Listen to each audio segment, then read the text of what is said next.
For the second part of this professional development, we're going to look at a project-based learning design that has already been created by the wonderful, wonderful folks at the Buck Institute for Education and kind of dissect it and look at its individual parts.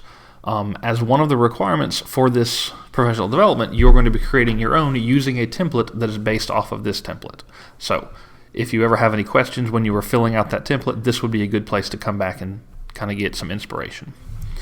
So the name of this project is Are You Buying What I'm Vending? And it tells you the information here, but it's for an economics/marketing class in the 11th grade. It should take about 2 weeks to do.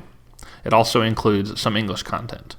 Now the first part, remember we're going to start with our standards, is finding the standards. They called it significant content, the Common Core State Standards or others. They embedded their Michigan Social Studies Standards, which talks about scarcity, choice, opportunity cost, and comparative advantages.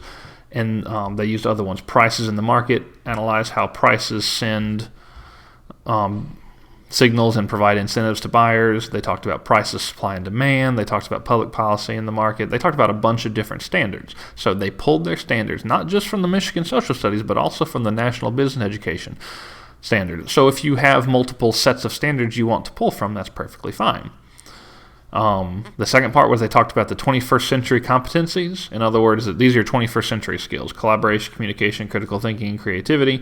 And basically they just checked them off and then put the standard there where it matters. So in this one, they're doing collaboration and critical thinking. You don't have to hit all 4 of them. If you can, awesome, but you don't have to.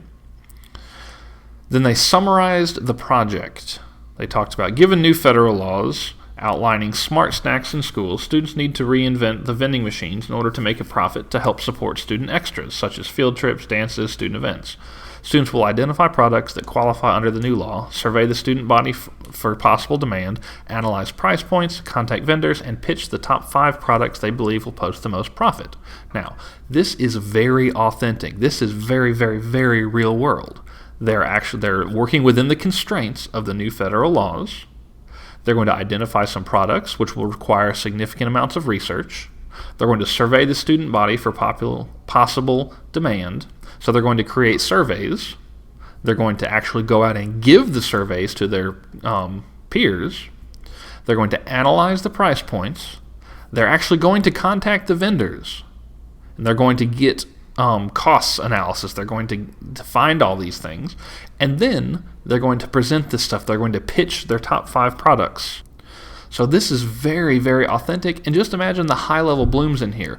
They're analyzing. They're actually contacting the vendors. They're creating reports on this stuff. They're creating surveys. They're getting data and analyzing it. They're presenting for these. This is some high-level bloom stuff. This is some wonderful, wonderful real-world experience, because this kind of stuff happens in the real world all the time.